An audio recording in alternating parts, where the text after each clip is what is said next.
Happy holidays. Wherever you are, I hope this message finds you well. I'd like to share a story with you of something that just happened to me this week. Although I've known about the organization Build-A-Bear Workshop for many years, I'd actually never stepped inside a store.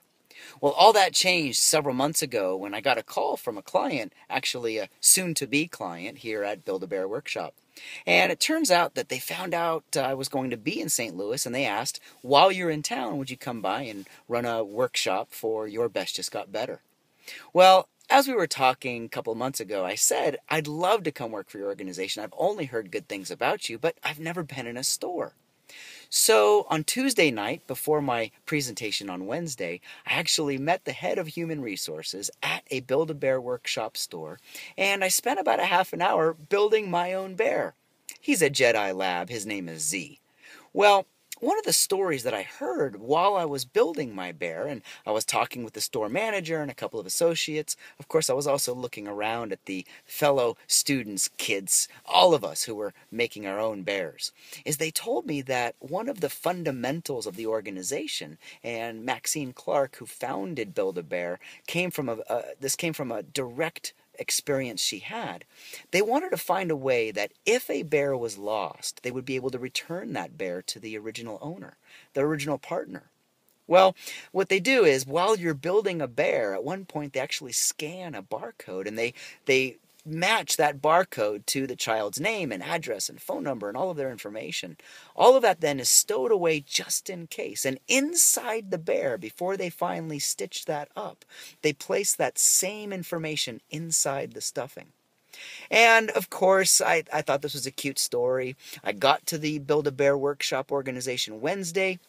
And before I started my presentation, I actually got a tour of the office. And I got to see Bear Hospital. I'm not making this up.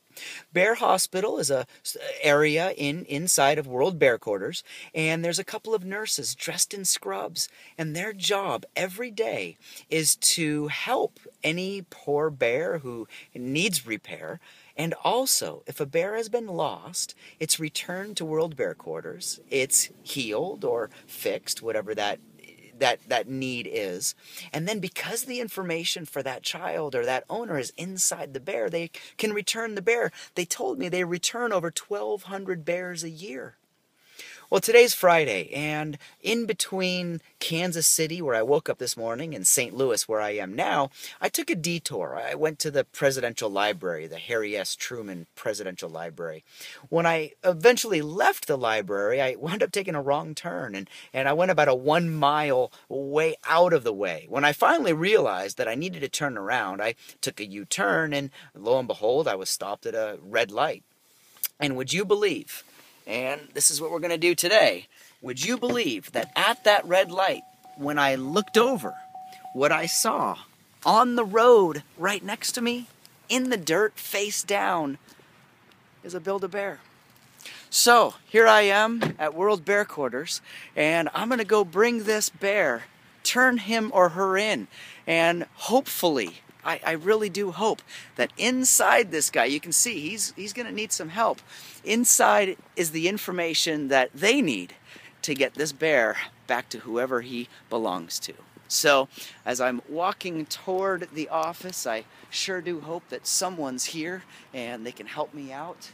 And I tell you, it's just an amazingly small world how all of this happens. So I see a couple of people there at the desk, and let's see what happens. We did it. The stuffed animal puppy is on his way to the Bear Spittle, the Bear Hospital, and I am absolutely delighted. I wound up seeing a couple of people that were in my seminar last week, and not only did they enjoy hearing the story, I also got a little thank you for the workshop that I did for them. So it's a small world, it's a small world, it's a small world after all. I hope that this little story brought a little bit of joy to your life as it did mine, and wow, what a world that I live in, and I hope to share with you. Take care, and again, happy holidays.